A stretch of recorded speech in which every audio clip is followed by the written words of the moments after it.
Good afternoon and welcome to chapter 5 of this series of lectures about James Cook, which follow the events that he speaks about in his diary, but also discuss at each point the different historical questions which the events throw up about colonization, about the history of science, and so on and so forth. And we left James Cook just on his way out of Tahiti after having both observed the transit of Venus, an important astronomical experiment, and also having been joined by a Tahitian navigator of whom I will speak more later. This is Tupaya. Now, there were quite a number of local people who would join Captain Cook's ship. He's not yet a captain yet, James Cook's ship, from time to time, and normally they would stay a few days, and so there's quite a lot of interaction. But Tupaya wanted to actually go to back to Britain and discover the world. I'll continue in just a minute. There's just a couple of recommendations I wanted to make first. First of all, the National Museum of Australia at the moment has a commemorative exhibition to commemorate Endeavour's expedition, and it's called The Untold Stories of Cook and the First Australians. Well, we're very certainly in popular history, we're very accustomed to the expression the untold story. It's almost the obligatory mention that you must put on the back page of your book to help it sell, but this is a pretty good exhibition, and I do recommend it. And in general, I recommend museum websites because they're both historically serious, they have real historians working there, but also quite often they are aimed at a relatively wide public, and so can be more accessible than more scholarly works.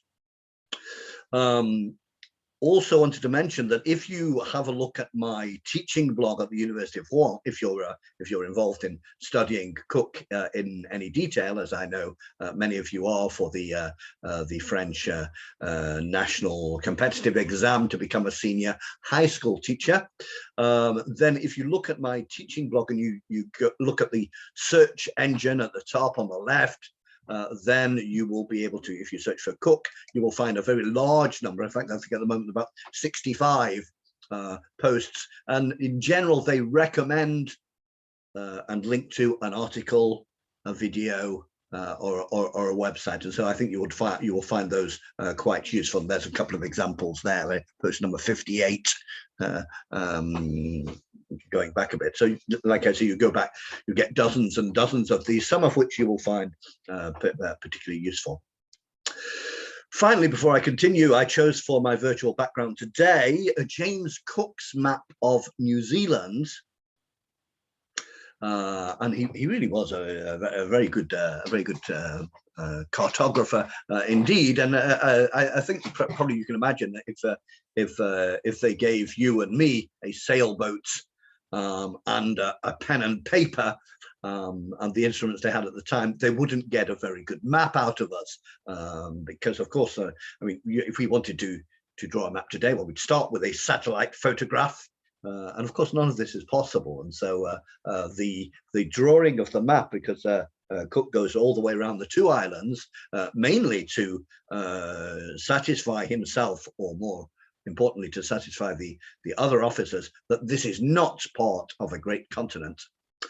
They got some information from the locals. They asked them, of course, it's very, very difficult to communicate,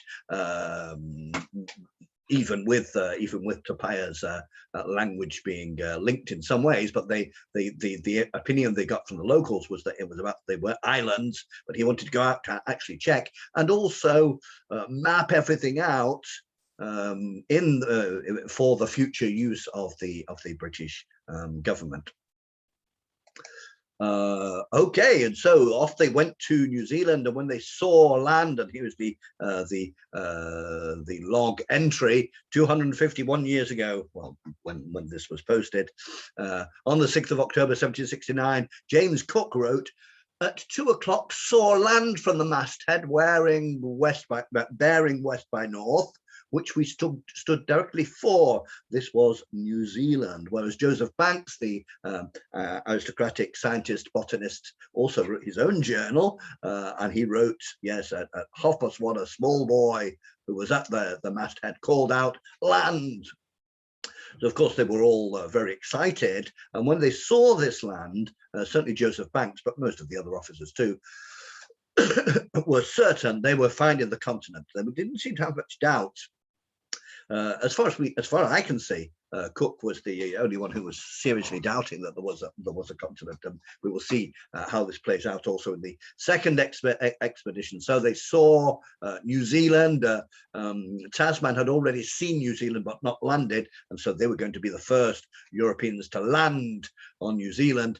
And as in general, the history of settler colonialism around the world, this was not going to end well, or not going to continue well, for the local First Nations, the Maori. And in fact, very shortly, you see this as a few decades later, the British have decided to occupy New Zealand, to colonize New Zealand. And notice how it works. They put these adverts in Britain. If you agree to emigrate to New Zealand, and it's not necessarily too expensive, you get a free gift of a 40-acre farm. This land is given away by people who came from England to get it. However, there are other important things to say about New Zealand and the First Nations, because although of course the First Nations of Tahiti and New Zealand and Australia had some things in common, they were also very different, and their histories also turned out continued very differently. And in New Zealand, there's a rather unusual future for colonization, because in 1840, the British Crown signed a treaty with Maori chiefs from the North Island of New Zealand, and this became a rather important document. Now, in contrast, in Australia, there still has been no treaty with Aboriginal nations. So the treaty in New Zealand is a very important element of political history. This is the Treaty of Waitangi, Te Tiriti o Waitangi in Maori, signed on the 6th of February 1840.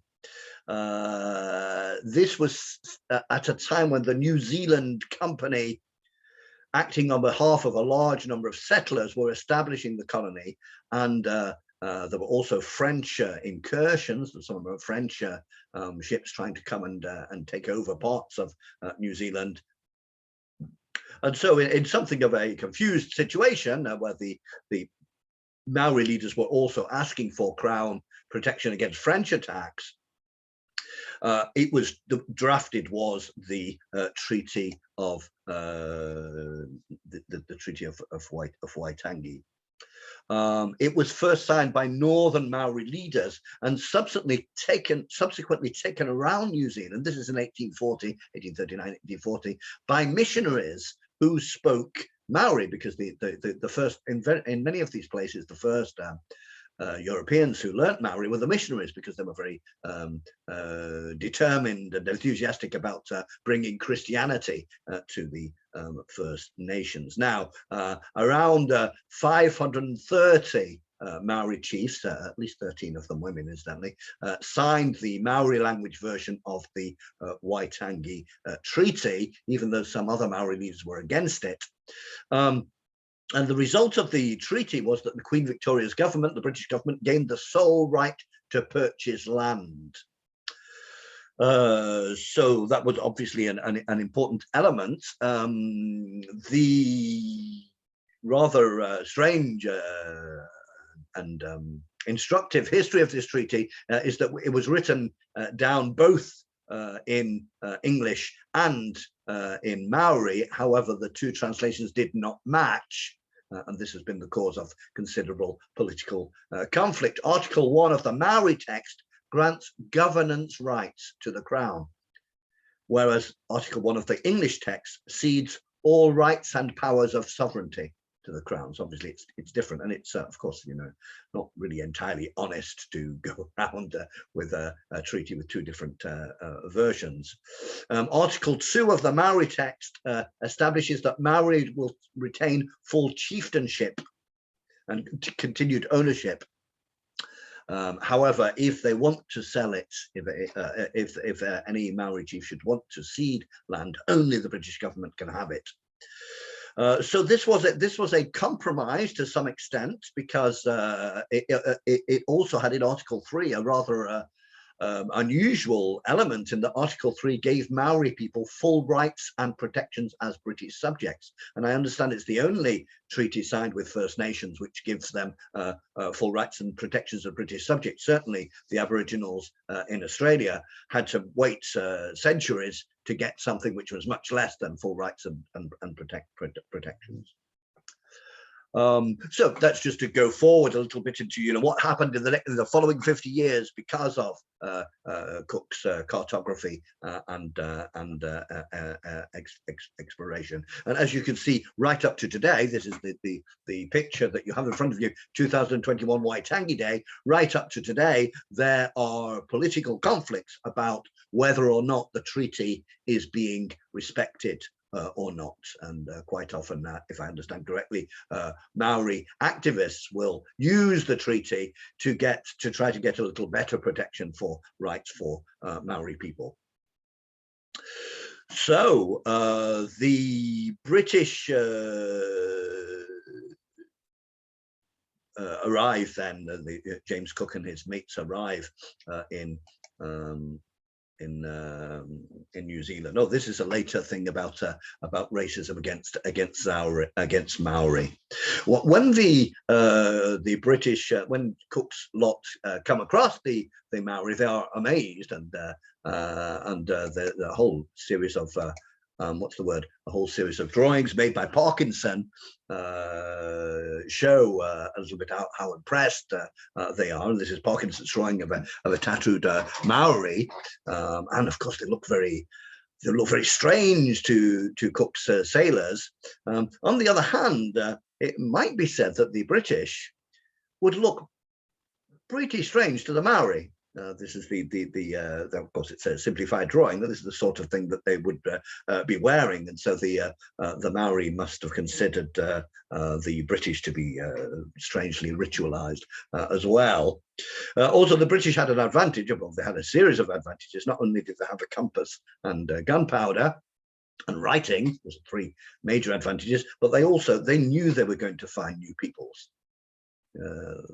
Whereas the Maori who received the first visit had, you know, very little idea what was going on. In any case, we're now on page 69. Occasionally, I will give you page numbers. These refer to the abridged edition of Cook's journals in the Penguin Classics edition. The first encounter between the Cook's crew and Cook himself and the Maori takes place at a place called Gisborne, and it goes very badly, and indeed Cook is unhappy with what happens. Interestingly enough, that when they go for the first day, they don't take with them Tupaya, who's come with them from Tahiti. Of course, they could not know that the Tahitian language is more or less comprehensible to Maoris, and the Maori language is more or less comprehensible to Tahitians. I can't prove this for you. I don't speak either of them, and this is because the Maori arrived in New Zealand just a few hundred years before from Polynesian islands, and it seems that before the Maori there was no human population in New Zealand. There's no archaeological evidence. So the first encounter in Gisborne goes extremely badly. One of the Maori chiefs is killed, and we know today that he's called Te Maro. Now, Cook writes about this first encounter in his journal, but of course the difficulty we have is that although we have several versions from different people on Cook's crew, we don't have any written versions from the Maori side because they didn't have a written language. And so when James Cook says that he ordered one of the Maori to be killed, and I quote, just as he was going to dart his spear at the boats, I think we can be justifiably skeptical. Just very on the almost the same page 70, one of the Maori tries to steal a sword, and I think he does actually manages to steal a sword and run off with it, and he is shot dead. So we can see that the first encounter was extremely violent, and of course it must have been absolutely terrifying to people who've never seen firearms to see their people fall down dead as if by magic. Interestingly enough, on the page where Cook writes about this, a footnote informs us that this account had been rewritten by Cook several times. This is standard practice that Cook writes his journal and then rewrites it if he thinks that's necessary. Partly because in the first expedition in particular, the main audience of the main person he's writing for is his boss, the Admiralty. And as you know, that if you're writing the report to your boss, you're not necessarily going to tell the full truth. And so it seems that at certain moments, Cook rewrites episodes in order to protect the reputation of some of his officers or indeed his own reputation. So there are aspects of the first encounter we will never know about, but certainly it was very bloody. Interestingly enough, the expression, the public politics around this first encounter have changed recently. In just a couple of years ago, I don't actually have the date here. I think I haven't got the date here, but just a couple of years ago, I know it's just a couple of years ago, the British government expressed regret for the killing of Maori people in New Zealand after the explorer James Cook's arrival in the country in 1769. The statement from the British High Commissioner to New Zealand, Laura Clark, to local tribes known as iwi, was made in private, so it wasn't a public apology, and it stopped short of an apology. There's a certain amount of politics about apologizing in international diplomacy, and quite often governments are very careful to say that they regret something rather than to say that they apologize. I'm not quite sure why this is. I think that I think it might be that if you start apologizing for things, you can end up being taken to court for damages in that you've admitted responsibility. In any case, that's the case. So these were the meetings between a couple of years ago in the city of Gisborne with iwi, that is tribes on the east coast of New Zealand's northern island. And this was when they just began in New Zealand a commemorative event in which a replica of his sailing ship was going to go all the way around New Zealand. Now, I'm not quite sure if they managed it because they came up, of course, against the pandemic. Interestingly enough, though, I've already mentioned this, but interestingly enough, this led to a huge debate about what was the best way to commemorate. And the commemorative event decided on was something of a compromise, although, of course, many people were unhappy in that Cook's ship did not travel alone on a commemorative tour. It traveled alongside a series of Maori ships, Polynesian ships, replicas. In general, I think they were replicas, and so there you go. In any case, the British High Commission apologized. Apparently, at least 9 Maori were killed in these first encounters, and the British High Commission said in a statement that Cook had written of his regret over the deaths in his diary. And this is what she says, the British High Commissioner: "What we did today really acknowledged, perhaps properly for the first time, that 9 people and 9 ancestors were killed in those first meetings. And that is not how any of us would have wanted those first encounters to have happened. So it's a really significant part of our shared history, and a sad one. So it felt really important to acknowledge that pain of those first encounters, acknowledge that the pain doesn't diminish over time. And if you do that, if you look back to address the wrongs of the past, it equips you better, I think, to look to the future and build a partnership. So this is a whole aspect of the commemorative events for the 250th anniversary of what can be done and what cannot be done with shared history. And of course, there's no consensus. There's no consensus on this. Certainly, I think it's fair to say that James Cook considered that he had the power of life and death over unarmed natives and unarmed native peoples. He does say on page 72 that he regrets this element.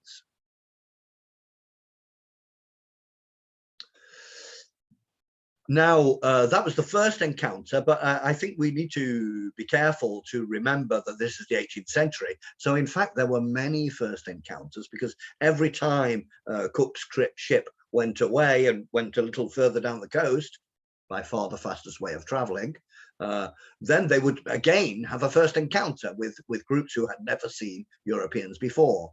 So in fact, there were many first encounters, although of course one of the first encounters was the first encounter. I think you get what I'm saying. And what is interesting about this is the unevenness. That is to say that sometimes they would arrive in a place and the local people would be very keen to trade with them. And in another place, they would be immediately hostile and simply inform Cook and his team that if they landed, they would be killed and eaten, which generally makes you think of, going to another ice cream shop, as they say in French. So there we go. Now, they were rather lucky, as I shall be talking in a moment, in that the language of Tupaya, their Polynesian navigator, was comprehensible by the Maoris and vice versa. Now, when one of the aspects of their early encounters with the Maori was that they discovered the Hakka, which you may have heard of, and if you, the most likely way you will have heard about it if you don't study New Zealand is at rugby matches. Joseph Banks talks about this and calls it a war song. And we'll explain in a moment why that's not completely accurate. Joseph Banks says, the war song and dance consists of various contortions of the limbs,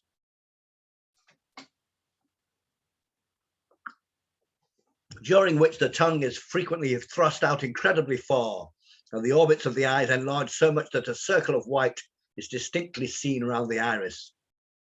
In short, nothing is omitted that can render a human shape frightful and deformed, which I suppose they think terrible in the sense of terrifying. Now, in fact, it's an oversimplification to define the Hakka as a war dance, but it just shows that the Europeans arriving will tend to put local customs into categories which they already had in their heads. The Hakka is an important part of New Zealand, of Maori culture, and interestingly enough, from their arrival in the early 19th century, Christian missionaries tried hard to eradicate the Hakka, along with other forms of Maori culture that they saw as conflicting with Christian beliefs. The leader, Henry Williams, the leader of the Church Missionary Society in the 19th century in New Zealand, attempted to replace the Hakka and traditional Maori chants with hymns, with Christian hymns. And the missionaries also encouraged European harmonic singing as part of the process of conversion. The Hakka is used today in many ways, and you can see, perhaps you remember 2 years ago, no, 1.5 years ago, the dreadful crime in Christchurch, where some racist came into a mosque and killed a whole bunch of Muslims. And the New Zealand government reacted with an attempt to express solidarity with Muslims, for example, having the call to prayer in the New Zealand Parliament. And also, in many places, they performed a Hakka as an expression of solidarity with the Muslims killed in the massacre. So we can see this, we're in the presence of a complex cultural tradition, which I certainly do not fully understand, but just to give you an idea that it's not so simple, that. Now, Cook, once some Maori had been killed, tried to get better relations with the others, with some success. There was a symbolic moment when Cook puts a red coat from one of his sailors over the body in a sign of respect. And in any case, little by little, they managed to get better relations with the help of Tupaya's interpretation. On 72 and 73, we do get the impression that Cook is not really interested in the relations between different groups of local people, different tribes, because certainly there's a European colonialist spirit which sees, the First Nations as all the same. And so eventually then they leave the bay, and as Cook writes, at 6 o'clock we left the bay, which I have named Poverty Bay. I shall be speaking about this process of naming in a moment. A little further up the coast, they found that the presence of linen, because they would always arrive and leave a present for the locals. If you're having difficulty communicating, then obviously presents is a good place to start. And interestingly enough, the chiefs had no interest in nails. They were very successful getting water. Page 81, they got 12 tons of water, 12 tons of water. This is a little reminder, I think, of how precarious life is on a ship. You get 12 tons of water, because they could sometimes be out of sight of land for months. And when you have 90 people, well, you can do the calculation. How long will 12 tons of water last for 90 people? Then you'll know if you need to go around New Zealand. They also found things to eat. In particular, they found a large amount of celery. It's very interesting history which perhaps has been written or should be written about which plants went around the world first. They seem to have a lot of success. And Joseph Banks and his botanists are extremely pleased, because they go off the woods and they start sketching plants with the artists and collecting specimens, buds or seeds or bark and so on, and they find 20 different sorts of trees in the New Zealand woods. So fascinating there. There were a series of they were being rather careful, James Cook and so on, because they were worried about being attacked, and so they set up with palisades. They set up protection. There's a bit of a debate about what was the meaning of certain places, that Moris, which are ritual places in Maori culture, and Tupaya said that they were places of worship, but Cook said he thought that they were places, they were fortresses. So that was one of the things that was going on. So let's have a little word then about Tupaya, or shall I do that next time? Yes, we're almost at half an hour there, so I'm going to stop there and begin next time looking at Tupaya. Although he's joined them in Tahiti, he will remain with them for 18 months. And certainly will be very important and useful in New Zealand, because of the relative proximity of the languages involved. So that was chapter 5, and thank you very much for listening, and I will be back soon with chapter 6.